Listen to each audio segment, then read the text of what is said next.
Terima kasih. Shalom. Yang pertama, mohon maaf, kami tidak Recording bisa. in progress. Jadi sebenarnya tuh pengen banget ke Klaten, tapi karena habis ini tuh ada kerja kelompok anak-anak saya dengan teman-temannya di rumah gitu ya. Jadi ya saya harus membuat pilihan dan toh kita masih bisa bertemu secara online.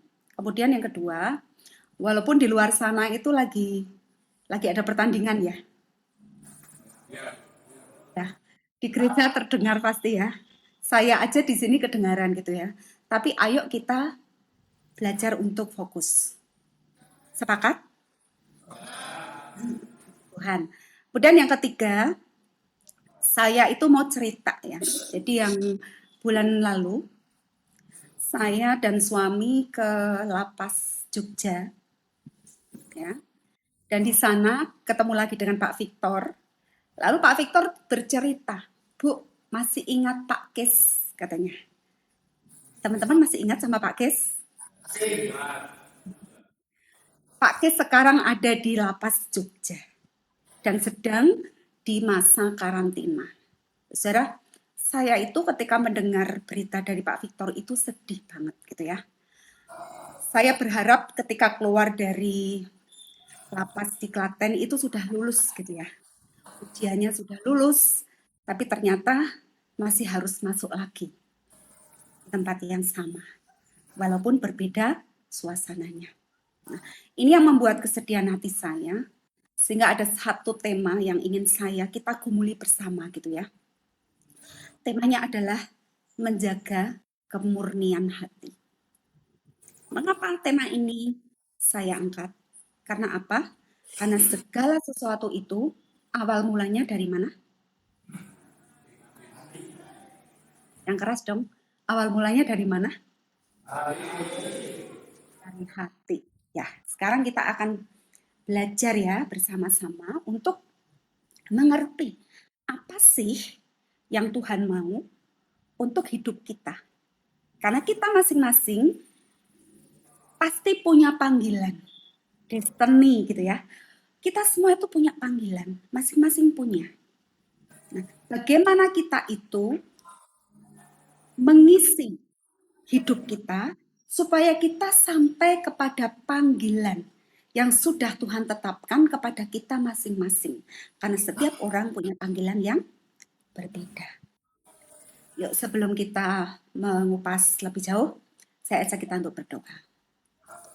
Bapa di dalam surga, saat ini kami sudah berkumpul, bersekutu bersama-sama dengan jemaatmu yang ada di Gereja Eklesia Klaten. Bapa, hadirlah dalam persekutuan dan ibadah kami pada saat ini.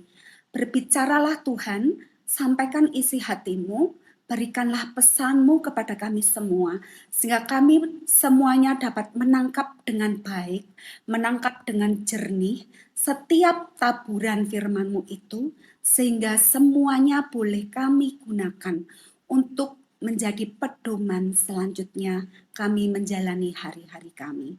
Di dalam nama Tuhan kami Yesus Kristus, kami telah berdoa dan mengucap syukur. Amin. Saya akan mengajak kita semua untuk membuka beberapa ayat ya. Saya mohon jemaat untuk membacakan. Yang pertama, ayo dibuka dari 1 Samuel 16 ayat 6 dan 7. 1 Samuel 16 ayat 6 dan 7.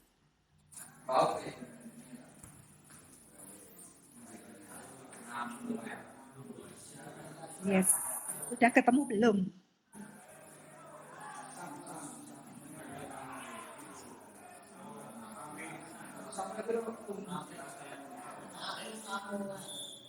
Sudah ketemu belum? Yuk dibaca 2, 3.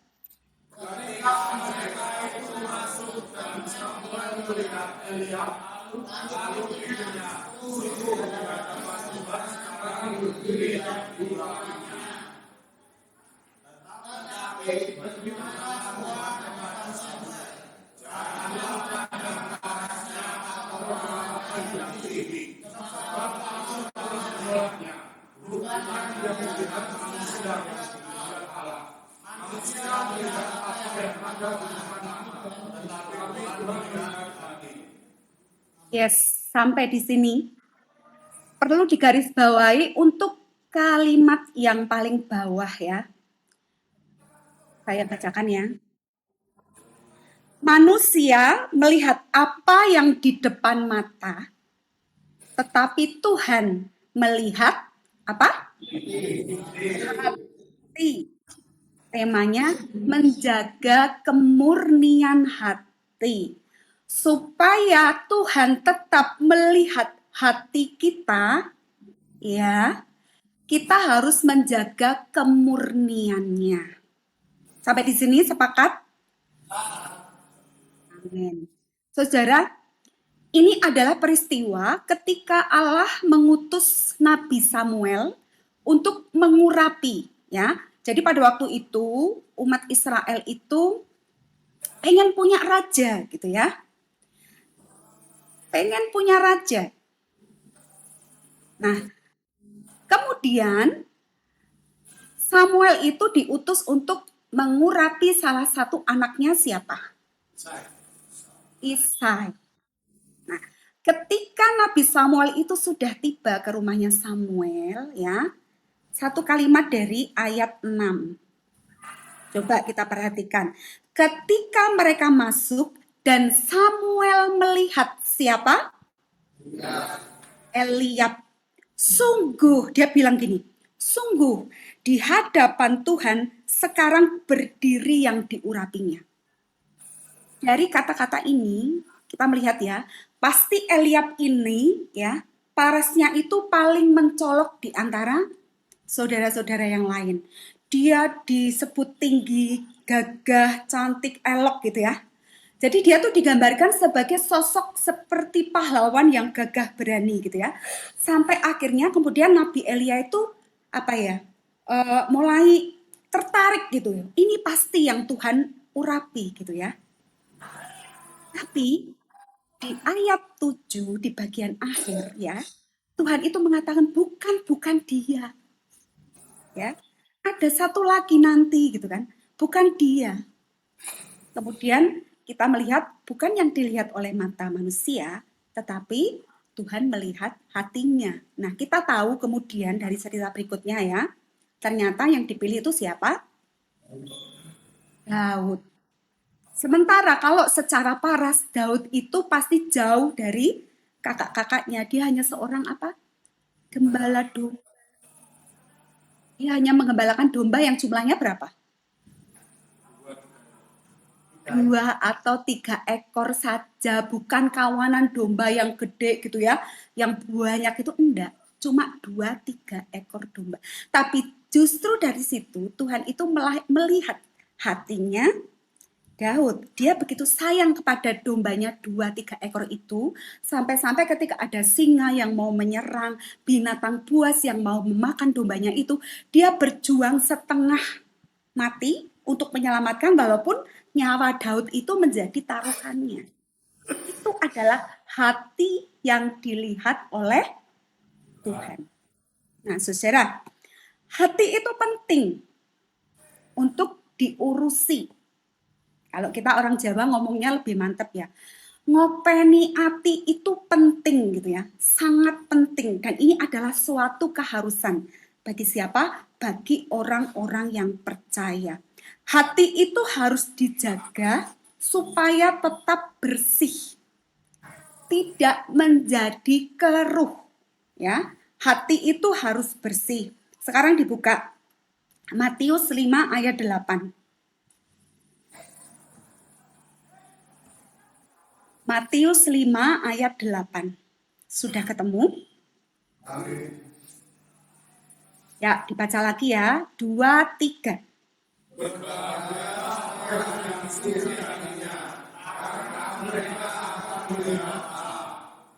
Nah, tadi yang pertama, dari ayat yang pertama tadi ya, di awal, ada satu kalimat mengatakan Tuhan itu melihat hati. Nah, yang kedua ini sebaliknya. Nggak hanya Tuhan yang melihat hati, ya. Tapi kita juga bisa melihat siapa? Allah. Saudara, kalau hati kita itu bersih, hati kita itu suci, hati kita itu jernih, kita itu bisa melihat Allah. Loh Bu, bagaimana caranya aku melihat Allah Bu? Enggak ketok Bu gitu ya maksudnya. Enggak bisa kelihatan Bu, Allah itu kan roh. Kita tuh selalu punya 1000 macam alasan gitu ya untuk mengatakan sesuatu gitu. Melihat Allah itu dari apa? Dari banyak hal. Tuhan itu akan menunjukkan kepada kita banyak hal yang di dalam hal-hal itu atau dari orang lain atau dari siapapun kita tuh bisa melihat Allah dari apanya? Perbuatan-perbuatannya. Saudara, apa itu arti kata suci? Suci sama murni sama nggak Bu? Ya kira-kira sama.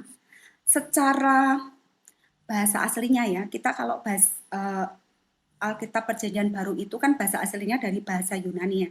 Dari bahasa Yunani, suci itu artinya apa? Kataros. Kataros itu apa? Kataros itu jernih, bersih, tidak ada campurannya. Yuk kita membayangkan ya, dalam satu gelas kaca, kita isi air yang bening, kita pasti akan melihat sesuatu yang jernih, betul? Jadi kalau ada sesuatu di dalam gelas itu selain air itu pasti akan kelihatan. Jernih, bening, atau tidak ada campurannya. Itu namanya suci. Ya. Secara gampangnya gini, hati yang murni, hati yang suci itu artinya kita itu tidak munafik gitu loh. Ngerti ya maksudnya nggak munafik ya? Apa yang keluar dari mulut kita, apa yang keluar dari perkataan kita, apa yang keluar dari sikap, tindakan, perbuatan kita itu, ya, itu sama. Jadi yang dipikirkan dengan yang dilakukan itu sama. Itu namanya tidak munafik. Itu namanya murni. Berbeda kalau gini, kita itu ngomong baik, ramah, oh inggih, gitu-gitu ya. Kalau orang Jawa kan gitu. Di depannya manis, tapi ternyata di sini tuh masih menyimpan marah, menyimpan iri, menyimpan dendam. Itu namanya campuran, tidak murni, dan itu namanya munafik. Paham ya sampai di sini ya? Jadi murni itu yang di dalam dan apa yang nampak di luar itu sama. Tidak pura-pura. Nah, saudara-saudara, sekarang mengapa hati itu harus dijaga? Sebelum ke sana ya, gini. Kita kembali kepada peristiwanya Daud. Daud itu sebelum menjadi raja di Israel itu sudah diurapi berapa kali? Ada yang tahu? Tahu nggak? Waktu Samuel datang, kemudian dia mengatakan kepada Isai, ini Daud yang nanti akan menjadi raja Israel, kemudian dia diurapi. Apakah setelah itu dia langsung jadi raja? Ya enggak? Ayo ketahuan nggak baca Alkitab. Setelah itu apakah Daud langsung menjadi raja? Tidak. Yuk sekarang dibaca dulu 1 Samuel 16 ayat 13. 1 Samuel 16 ayat 13. Ini penting ini. Sudah ketemu? Yuk dibaca 2, 3.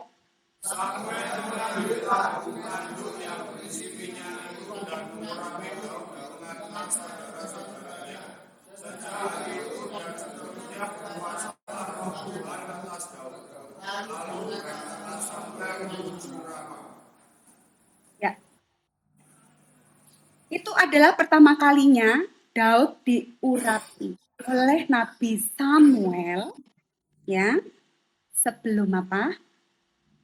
Dia menjadi raja Israel, ya. Dan kata-kata ini penting. Sejak hari itu Daud, ya, dan seterusnya berkuasalah roh Tuhan atas Daud, lalu berangkatlah Samuel menuju Rama. Saudara, kita semua punya Roh Kudus. Ada amin? Roh Kudusnya di mana? Di hati kita. Sering kita aktifkan apa tidak? Amin ya. Kita harus mengaktifkan Roh Kudus. Ya. Tapi di ayat ini dikatakan sejak hari itu dan seterusnya berkuasalah roh Tuhan. Berkuasa itu apa? Menaungi, ya. Dari sini sampai ujung kaki. Mengapa roh Tuhan berkuasa atas hidup Daud? Perhatikan. Karena setelah pengurapan itu tidak langsung dia menjadi raja atas umat Israel, tapi ada berbagai ujian di depan dia. Yang mana itu adalah ujian hati untuk Daud. Apakah dia masih tetap kepada Tuhan atau dia mundur? Itu terlihat dari apakah hatinya goyah atau tidak. Ketika dia harus menghadapi Goliat. Ketika kemudian harus menghadapi siapa? Saul, dikejar-kejar Saul, mau dibunuh Saul. Tapi Daud tetap berpaut kepada siapa? Tuhan. Disitulah Tuhan melihat hatinya Daud. Ya. Pengurapan berikutnya adalah ketika Daud diurapi oleh orang Yahudi. Kemudian dia menjadi raja Yahudi. Tapi kan Tuhan ingin Daud tidak hanya menjadi raja Yahudi, tapi umatnya Israel. Karena Israel adalah umat pilihan Allah. Baru kemudian dia benar-benar diurapi pada saat menjadi raja atas Israel. Itu selama berapa? Kira-kira Alkitab mencatat kronologinya itu sekitar 13 tahun setelah urapan yang pertama, baru kemudian Daud itu menjadi raja. Itu adalah destininya, itu adalah panggilannya. Tapi kalau di tengah jalan Daud itu kemudian tidak menjaga hatinya, dia tidak akan pernah menjadi raja. Saudara, kita semua itu masing-masing punya panggilan. Panggilan itu bisa akhirnya nanti jadi atau tidak itu tergantung kepada kita. Karena Tuhan memberikan free will, pilihan. Boleh menerima, boleh tidak. Kalau menerima, kita taat, Tuhan akan menggenapi setiap janjinya kepada kita. Kalau tidak, ya sudah. Kita mengambil pilihan untuk menerima Tuhan. Artinya apa? Kita itu akan ke pihaknya iblis. Nah, saudara, kalau di depan tadi kita tahu bahwa Tuhan itu melihat hati. Iblis juga melihat hati kita. Karena dia tahu bahwa yang bisa untuk dia hancurkan adalah apa? Hati kita. Karena kalau iblis melihat hati kita itu benar-benar dekat sama Tuhan gitu ya, misalnya ceritanya Ayub gitu ya.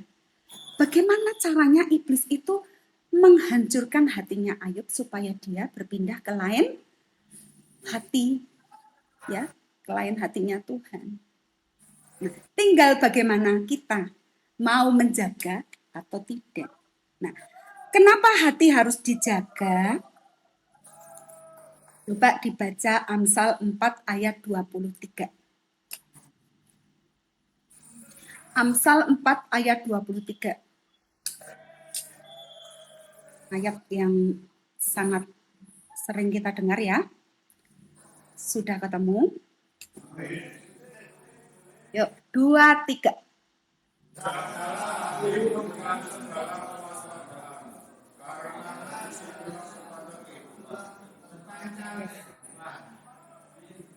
Jagalah hatimu.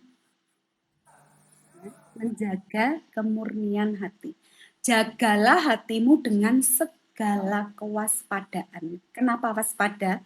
Karena iblis juga melihat hati kita yang ingin terus mengintimidasi hati kita supaya hati kita tidak murni lagi. Karena apa? Dari situlah terpancar kehidupan. Saya menggambarkan gini, hati ini seperti sumber mata air misalnya ya.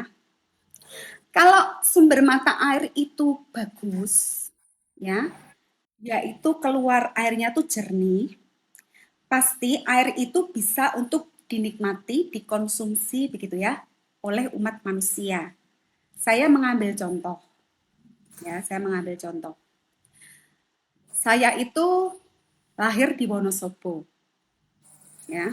Di Wonosobo itu ada sumber mata air yang dulu waktu saya kecil itu tempat untuk berenang. Tempat untuk berenang, tapi dia itu ada sumber mata air yang apa ya, membual-bual gitu yang gede banget, tapi itu benar-benar air air mata air gitu kan. Nah, sampai akhirnya ada sebuah perusahaan air minum mengambil tempat itu kemudian sekarang menjadi salah satu sumber untuk brandnya gitu ya, untuk menjual air mineral. Nah, kalau mata air itu bersih, ya pasti yang keluar itu bersih, bisa dinikmati, dan itu membangun dan bermanfaat. Betul? Tapi ketika dari sumbernya itu kemudian kotor gitu ya, karena ada sesuatu, ada misalnya diaduk-aduk gitu, karena di sekitar sumber itu pasti kan ada tanahnya ya. Kalau itu kemudian diaduk-aduk, kemudian apa ya namanya, ya manusia tuh kan kadang-kadang bisa ya mengatur untuk diaduk-aduk apa itu pasti lumpur-lumpurnya akan keluar. Pasti sumbernya itu akan menjadi bersih lagi tidak? Tidak ya, itu kemudian keruh. Ketika sudah keruh, orang nggak mau ngambil untuk minum, tidak akan.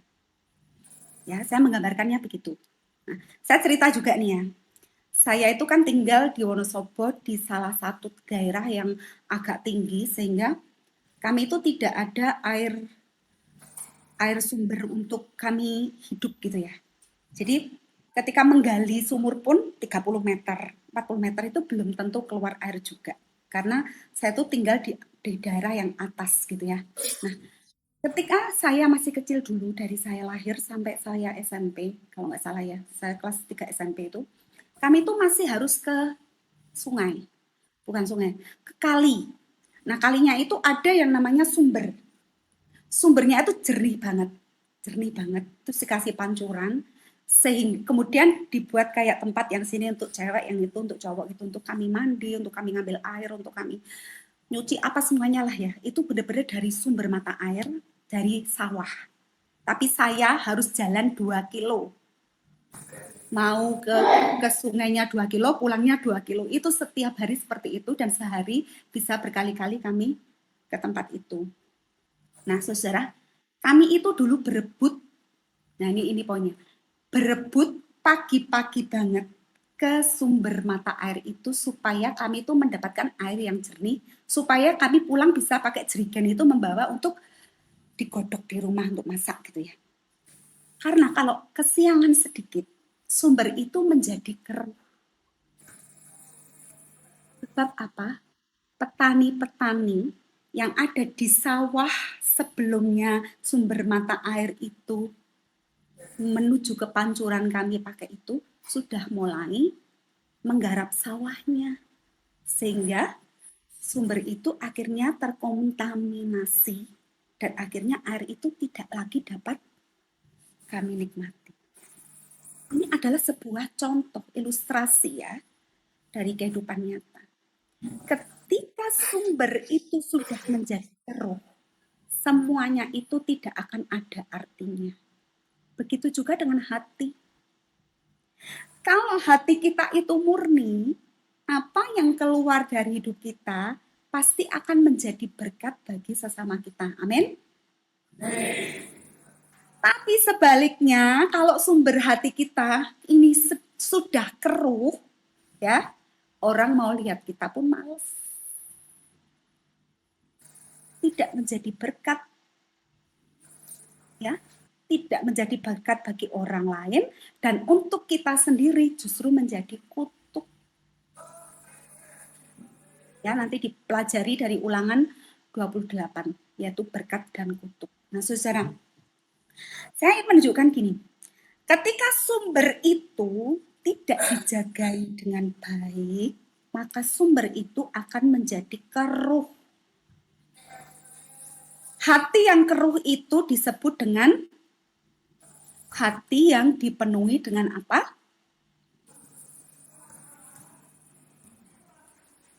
Kenapa bisa keruh? Karena ada apa?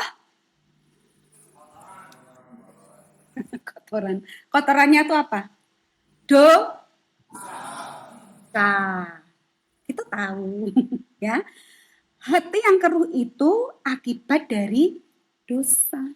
Dan dosa itu, ya, terjadi ketika manusia itu tidak taat dengan Tuhan. Peristiwa Adam dan Hawa.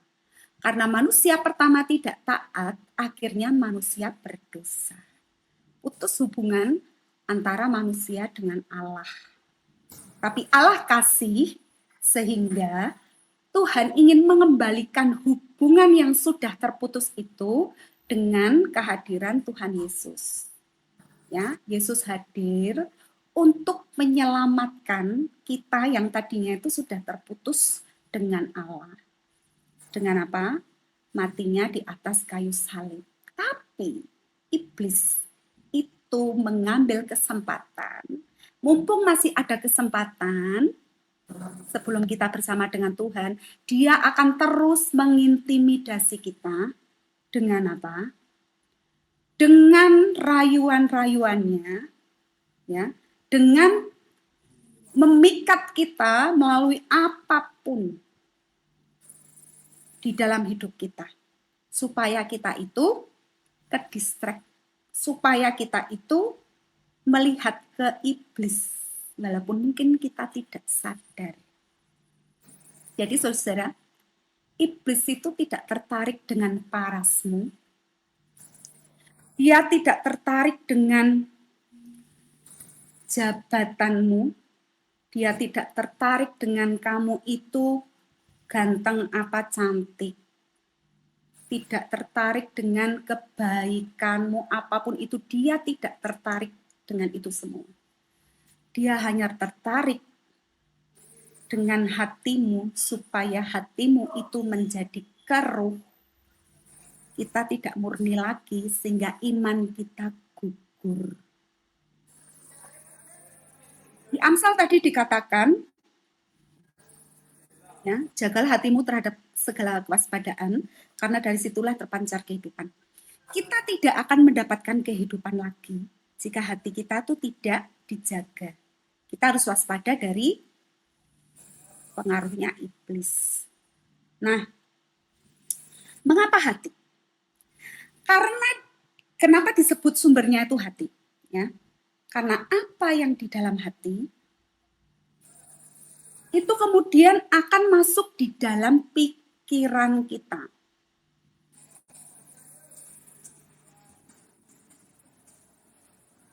Habis itu bisa kemudian menjadi sebuah perkataan. Dan tidak hanya sekedar perkataan, kadang kemudian terlihat dari apa yang kita perbuat dan kita lakukan.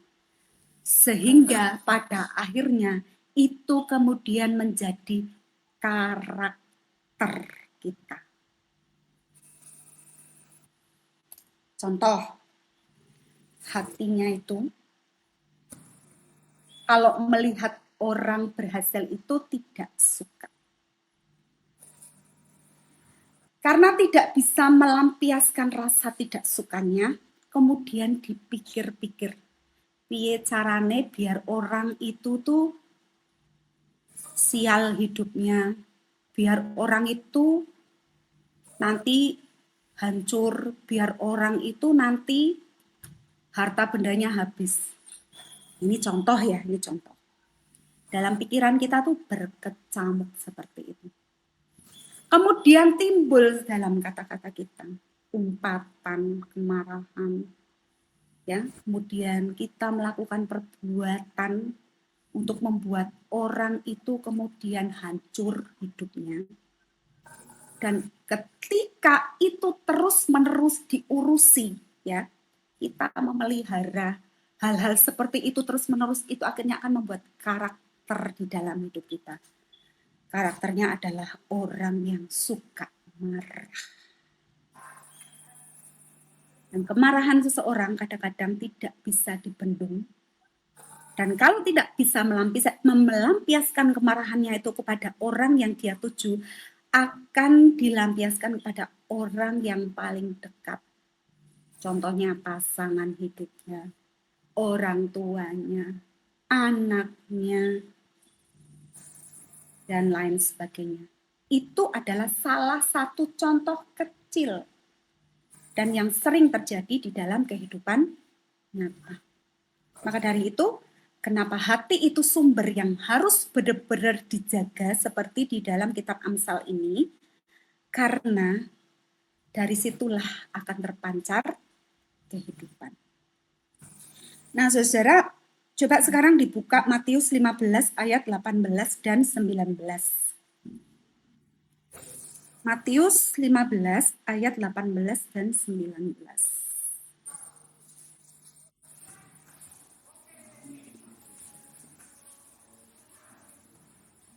Ada ayatnya ya, jadi Bu Rini tidak cuma ngomong ini. Sudah ketemu? Yuk, 2, 3.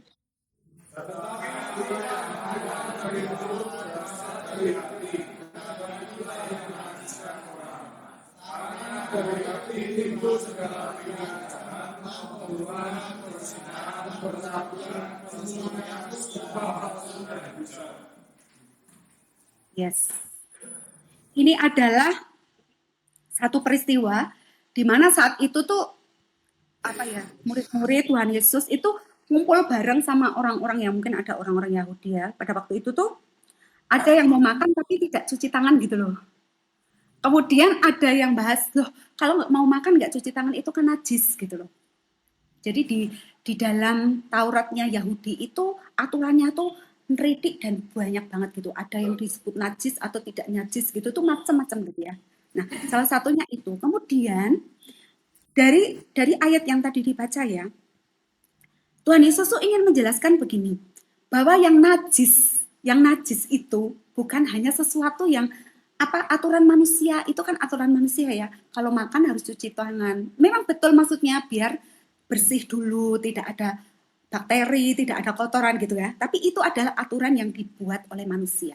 Tapi Yesus itu akan lebih mengarahkan kepada gini, bahwa yang najis itu tuh nggak sekedar aturan-aturan yang dibuat manusia. Ya. Yang najis itu apa? Yang keluar dari mulut. Dari mulut itu tadinya kan asalnya dari hati ya di ayat ini ya. Tetapi apa yang keluar dari mulut yang berasal. Jadi yang di mulut itu sebelumnya tuh dari hati. Dan itulah yang menajiskan orang. Ya. Misalnya kita tuh ngumpat gitu loh. Ngumpatnya itu dengan kata-kata binatang misalnya gitu ya. Saya nggak mau mempraktekkan gitu ya, sudah tahu lah ya. Ngumpat, nyebut nama orang tapi nyebutnya binatang kaki 4 gitu ya misalnya ya. Itu karena apa? Dari hatinya tuh sudah marah, jengkel, gondok gitu loh. Akhirnya yang keluar dari mulutnya itu yang justru menajiskan. Menajiskan artinya apa? Tidak memberkati. Ya. Karena dari hati itu timbul segala pikiran jahat. Tadi sudah dibahas ya sebelumnya ya. Kemudian ada namanya pembunuhan, perzinahan, percabulan, pencurian, sumpah palsu, hujat, itu namanya tindakan perbuatan nyata. Tidak hanya dipikirkan tapi kemudian dilakukan, dikerjakan. Maksudnya itu. Jadi kalau sumbernya itu sudah tidak benar karena kita ke distract dengan apa? Dengan siasat tipu muslihatnya iblis. Maka akhirnya kita bisa melakukan itu semua.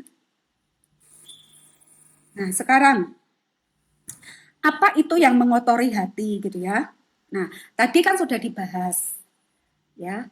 Yang mengotori itu kan apa? Dosa. Akibat kita itu berdosa, ya. Berdosa, kita itu tidak lagi punya hubungan dengan Tuhan. Kalau kita awalnya itu berhubungan dengan Tuhan ya, ketika Adam dan Hawa itu diciptakan kan bisa ngobrol sama Tuhan, ini dan itu dekat hubungannya gitu ya. Jadi yang sehari-hari itu ada firman gitu loh. Tapi kemudian akhirnya dibuang itu kan dosa gitu ya, karena sudah tidak satu frekuensi gitu ya dengan Tuhan. Nah, sekarang gini, dosa dosa itu manusia itu suka mengkotak-kotakkan. Ada yang namanya dosa besar, ada yang namanya dosa kecil. Terus ada lagi ya kata-kata gini, yang saya tuh sering dengar gini, Bu, saya itu nggak sengaja, Bu. Itu kilaf, Bu. Manusia tuh sering menggunakan kata-kata itu untuk apa? Membenarkan dirinya sendiri. Saya kilaf. Kilaf itu apa ya, terjemahannya mungkin gini, tidak sengaja gitu ya. Kata-katanya, Bu, saya kilaf, Bu. Saya tuh sebenarnya nggak sengaja. Nggak ada. Di kamusnya Tuhan, dosa itu nggak ada dosa besar, dosa kecil, kilaf, atau tidak sengaja itu nggak ada. Dosa adalah dosa. Nah, kadang kita itu tidak sadar ya bahwa hati yang tercemari itu bermula dari hal-hal yang sepele, hal-hal yang sederhana. Contoh ya, ini contoh. Sekarang itu kan orang mudah banget untuk mengakses segala berita atau info apapun itu dengan satu klik dari HP gitu ya. Baik melalui aplikasi apapun lah itu ya, saya tidak akan menyebut namanya. Kita akan bisa melihat misalnya nih ya, temanku itu lagi pergi ke Cina misalnya, atau ke Singapura, atau ke Thailand gitu kan. Nah, sementara dia tuh punya hutang sama saya. Loh, dia tuh nggak bayar hutangku udah lama banget. Udah bertahun-tahun, mungkin puluhan tahun. Kok dia enak-enakan ya pergi pakai uangnya sampai kemana-mana. Mbok ya bayar dulu hutangnya. Terus di dalam hatinya itu jengkel, marah gitu ya. Dari hal kecil ini ya saudara, kita tuh sepertinya pengen melihat-lihat sesuatu, menghibur hati gitu. Tapi kemudian kita melihat tayangan seperti itu. Hati kita itu bisa teruji. Kita marah, atau kemudian kita gini, aku mau berdoa, Tuhan, uh, tolong dong temanku itu dikasih tahu supaya dia itu membayar hutangnya kepadaku. Tuhan berkati dia berlimpah-limpah supaya dia tuh bisa membayar hutangku. Akan sangat jarang sekali kita menemukan itu ketika apa? Hati kita itu tidak beres. Nah, dan di dalam kehidupan nyata kita tuh disuguhkan dengan banyak hal ya yang bisa apa namanya membuat hati kita menjadi teriritasi gitu ya dengan hal-hal yang kelihatannya sepele. Dan yang kedua, apa itu yang bisa mengotori hati kita? Misalnya gini, uh, kita sama-sama orang gereja gitu ya, sama teman satu gereja, kemudian ngobrol-ngobrol biasa gitu, kemudian tiba-tiba tertuju kepada orang lain itu melakukan kesalahan gitu ya, misalnya ini ya, dia tuh gini ya, harusnya tuh kan nggak gitu, kita orang gereja harusnya tuh ya mau mengampuni, dia kok masih menyimpan marah ya sama teman kita, harusnya tuh mengampuni, kan kita diajari hamba Tuhan, kita diajari Tuhan untuk mengampuni. Seolah-olah ya saudara, seolah-olah kita tuh pengen menunjukkan bahwa kita tuh tahu tentang firman tuh harus seperti itu, padahal sebenarnya secara tersembunyi kita tuh lagi ngomongin orang lain. Itu hati juga ikut teriritasi. Ini hal-hal sepele ya. Yang sepertinya kita tuh tahu yang baik bagaimana, tapi sebenarnya kita tuh lagi gosipin atau ngomongin orang itu. Contoh lain, misalnya ada orang yang jengkel kayak gitu ya, membuat kita tuh jengkel gitu. Dan orang itu nggak cuma jengkel ketika kita lihat, tapi ternyata sudah mengenai kita, misalnya menyakiti kita. Berarti yang salah kan orang itu, ya. Tapi pendeta bilang gini, ampunilah temanmu itu. Bahkan Tuhan Yesus mengatakan, ampunilah musuhmu. Terus kita gini, lawang dia yang salah kok. Aku yang benar kok. Aku suruh ngampuni. Itu adalah contoh lagi bahwa hati itu sudah tercemar atau teriritasi, dan memang tidak mudah untuk kita itu menjagai kemurnian hati kita. Bahkan ini ya, secara tidak langsung ketika kita itu sebagai orang yang ikut aktif dalam pelayanan apapun itu ya, main musik, worship leader, atau kemudian asers gitu ya, yang menyambut teman-teman yang datang, atau yang mencatat, oh dia datang, dia enggak, gitu-gitu ya. Apapun itu bentuk pelayanannya. Itu kita lakukan hanya karena supaya apa? Saya itu dilihat bahwa saya melayani. Atau saya dipuji, oh suaranya bagus, keren. Oh main musiknya bagus, hebat, keren, supaya mendapat pujian itu. Itu juga termasuk kita sudah tercemar hatinya.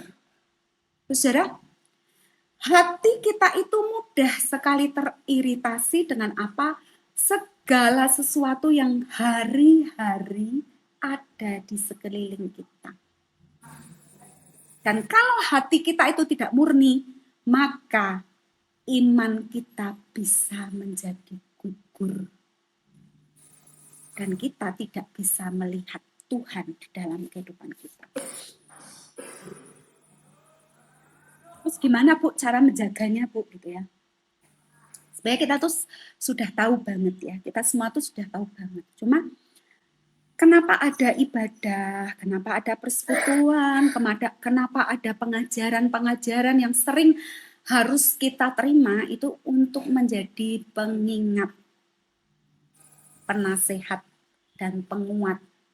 Ya, nah, cara menjaganya yang pertama, dicatat ya.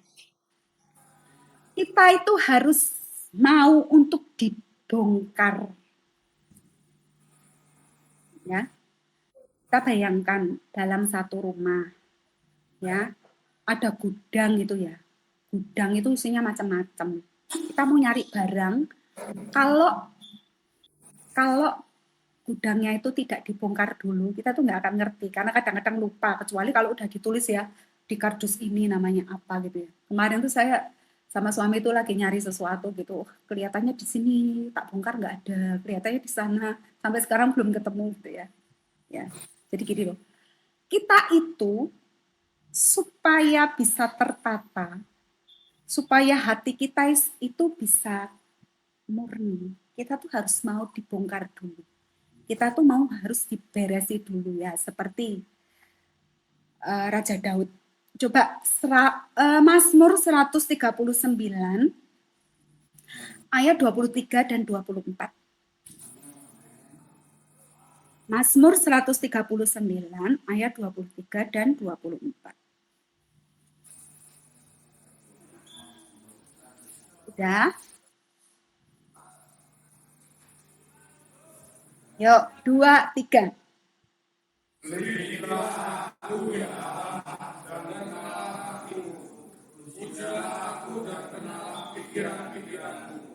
Lihatlah apakah jalanku serong, dan tuntunlah aku di jalan yang tetap.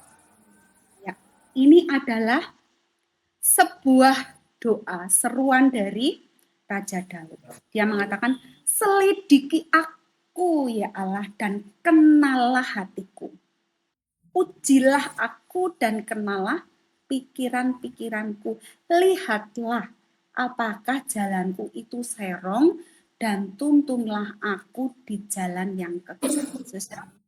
Seorang Raja Daud pun, ya, dia merasa bahwa dia itu harus dikoreksi sama Tuhan.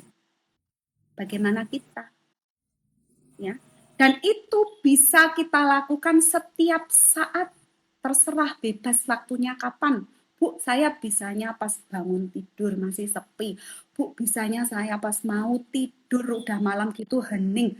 Terserah bebas, mau sore, mau siang. Tapi setiap hari kita harus bersih-bersih. Dan itu kita tuh mintanya sama Tuhan. Tuhan, saya tuh hari ini tuh udah melakukan apa ya? Saya sudah mikir apa ya? Saya itu sudah sesuai dengan yang kau mau tidak ya? Tapi ya, kadang-kadang ketika Tuhan itu mau memberesi kita, kita tuh kadang-kadang apa ya? Suka tidak siap. Contoh ya, misalnya yang menegur kita itu orang yang mungkin menurut kita tuh nggak layak. Itulah contohnya kira-kira. Siapa kamu kok kamu mau ngajari saya? Kadang-kadang gitu ya. Betul nggak? Betul. Kita tuh kadang-kadang suka alergi kalau mendapat teguran. Apalagi dari orang yang kita nggak suka. Itu kita alergi. Padahal bisa jadi Tuhan itu membongkar hati kita itu dengan cara itu. Tuh loh. Ya enggak. Ketika Daud itu dikejar-kejar Saul, harusnya dia marah dong. Aku salah opo dan lain sebagainya. Itu karena apa? Ya, karena Saul itu iri hati gitu ya, dengki dengan Daud, makanya dia itu pengen membunuh Daud gitu ya. Sebenarnya dia tidak menemukan itu, tapi dia itu tetap setia kepada Tuhan dan datang kepada Tuhan. Bahkan ketika ada kesempatan Daud itu mau bisa membunuh Saul loh di depan mata, ya, dan Saul itu nggak lihat bahwa Daud itu ada di dekat dia. Sebenarnya bisa, tapi Daud tidak melakukan karena apa? Dia tahu bahwa Saul itu adalah orang yang diurapi Tuhan. Walaupun dia salah, Daud tetap menghormatinya. Dan Daud bisa lulus ujian ketika menjagai hatinya. Saudara, untuk kita itu mendapatkan apa yang sudah Tuhan janjikan dalam hidup kita itu tidak mudah. Mungkin butuh waktu yang lama dan panjang, tahunan. Bahkan ketika mungkin sudah mau dapat, nggak jadi. Karena apa? Kita lakukan lagi hal yang tidak Tuhan izinkan. Kejahatan mungkin, seperti itu. Nah, tapi ini adalah caranya untuk menjaga hati. Kita harus mau dibongkar ya sama Tuhan. Melalui apa? Terserah Tuhan caranya. Mungkin melalui suatu peristiwa, mungkin melalui teman kita, ya, mungkin justru melalui pekerjaan kita, gitu ya. Cara Tuhan ingin membongkar hidup kita. Kemudian yang kedua, bagaimana cara kita menjaga ya isi hati kita itu terus dengan firman Tuhan. Filipi 4 ayat 8. Ya, bentar lagi selesai ya. Kita buka Filipi 4 ayat 8. Isi hati kita itu dengan firman Tuhan. Ya. 2, 3.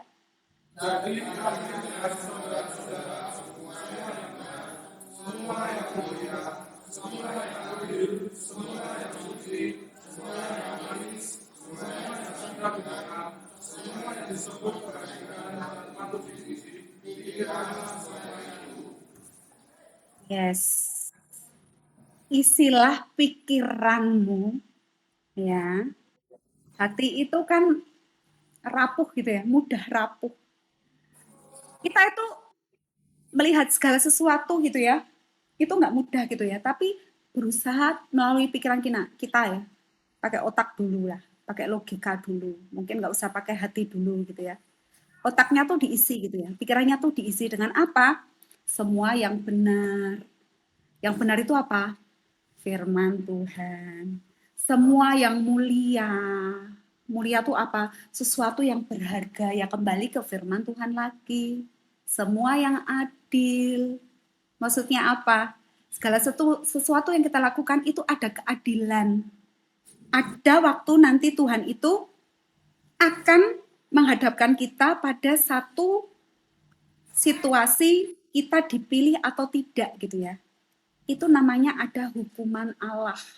Yang bertobat diselamatkan, yang tidak ya sudah ikut iblis. Itu ada yang kita pikirkan itu tentang keadilan.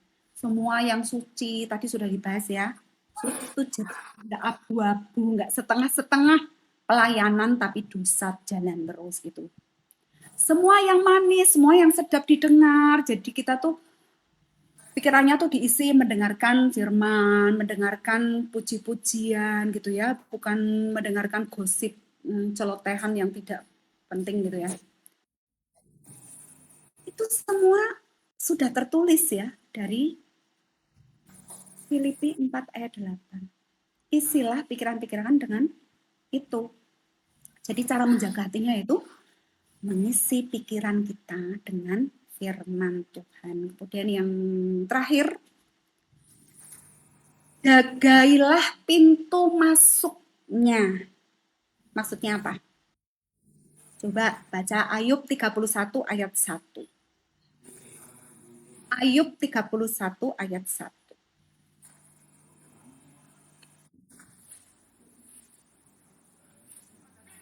Udah ya? 2, 3.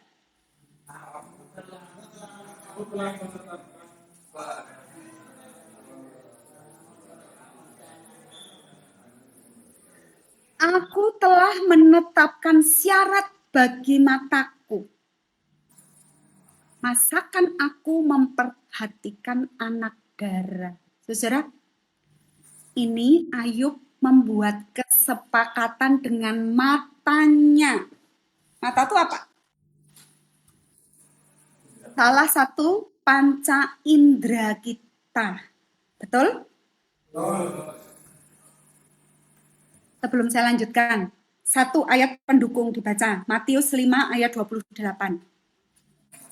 Matius 5 ayat 28, ini ayat terakhir ya.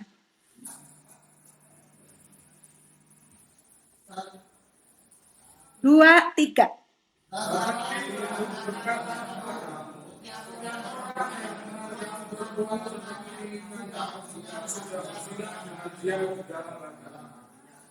Ya. Tadi di dalam kitab Ayub, Ayub itu membuat kesepakatan dengan matanya. Gitu ya. Coba dibuka lagi yang Ayub ya. Yang Ayub 31 ayat 1 tadi.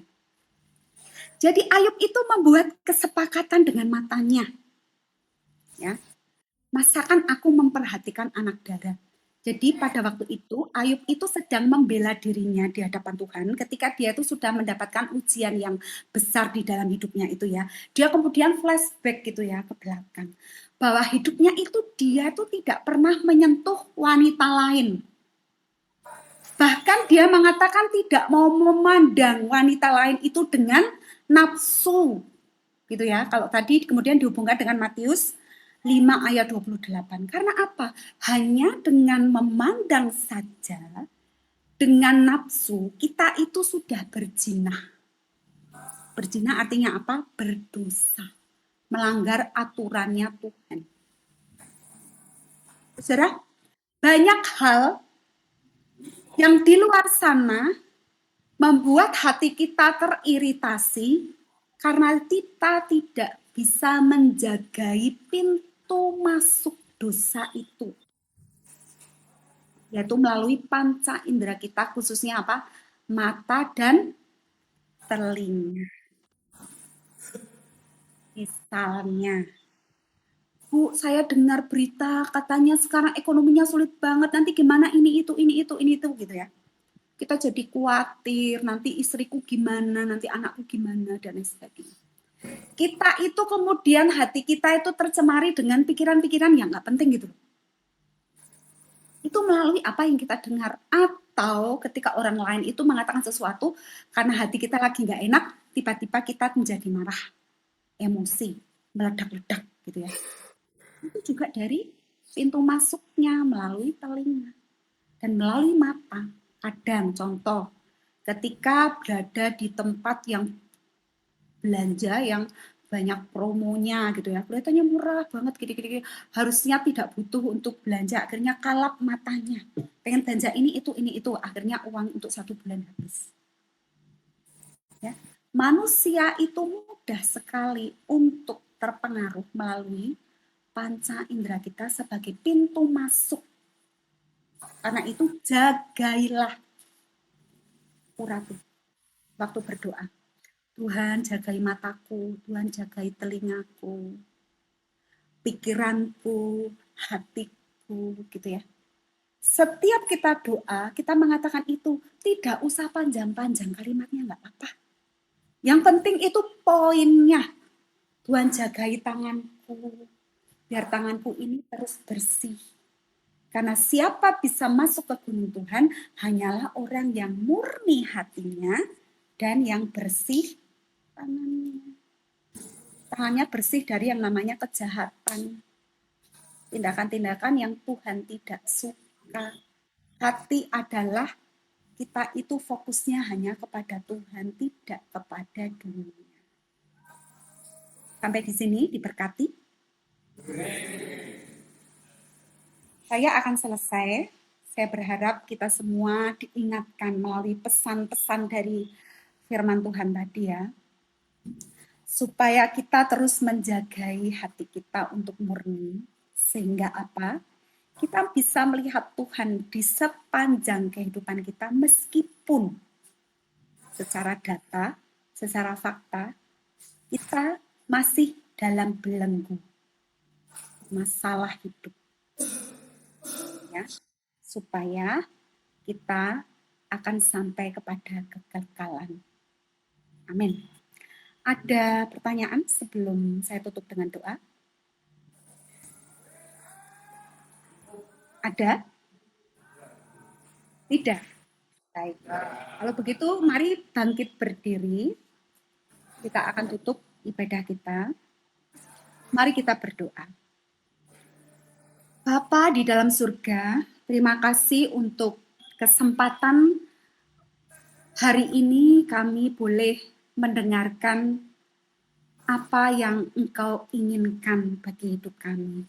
Tuhan, ajari kami terus untuk tetap menjaga hati kami, memurnikan hati kami, supaya kami terus melihat Engkau, tidak hanya melihat, tapi mengalami Tuhan di dalam kehidupan kami, sehingga kami menjadi para saksi-Mu bagi orang-orang yang ada di sekeliling kami, sehingga melalui kami nama Tuhan dikenal, nama Tuhan dipermuliakan, dan banyak berkat dapat kami bagikan kepada orang-orang di sekitar kami. Tuhan terus jagai anak-anak-Mu yang ada di gereja eklesia, biar sampai kesudahannya mereka akan dikembalikan kepada destiny mereka masing-masing, panggilan hidup yang sudah Tuhan taruh masing-masing di dalam hidup kami, sehingga nama Tuhan juga semakin dipermuliakan. Tuhan berkati setiap orang yang anak-anak-Mu ini tinggalkan untuk sementara waktu. Berkati, jagai, baik pasangan hidup, orang tua maupun anak, atau siapapun yang mereka sayangi. Tuhan memberkati berlimpah-limpah dengan rahmat-Mu yang besar itu. Terima kasih Tuhan, terima kasih. Mohon ampun kiranya ada dosa pada saat kami menerima sabda-Mu. Terima kasih Tuhan, di dalam nama Tuhan kami Yesus Kristus kami telah berdoa dan bersyukur. Amin. Angkat tanganmu, berikan hati kepada Tuhan, kita akan menerima berkat-Nya. Tuhan memberkati engkau dan melindungi engkau. Tuhan menyinari engkau dengan wajah-Nya dan memberi engkau kasih karunia. Tuhan menghadapkan wajah-Nya kepadamu dan memberi engkau damai sejahtera.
Tuhan adalah terang dan keselamatanku. Pada siapa ku harus takut? Tuhan adalah benteng di dalam hidupku. Pada siapa aku harus gentar? Satu hal telah ku pinta kepada Tuhan, itulah yang ku ingini, diam di rumah Tuhan seumur hidup, menyaksikan kemurahan Tuhan, menikmati bait kudusnya, lindungiku dalam pondoknya. Saat bahaya menghampiriku, di kemahnya Dia sembunyikanku, angkatan tegakkanku, mengatasi musuhku.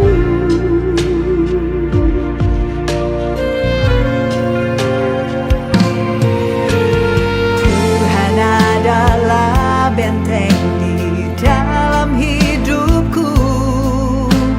Pada siapa aku harus gentar? Satu hal telah ku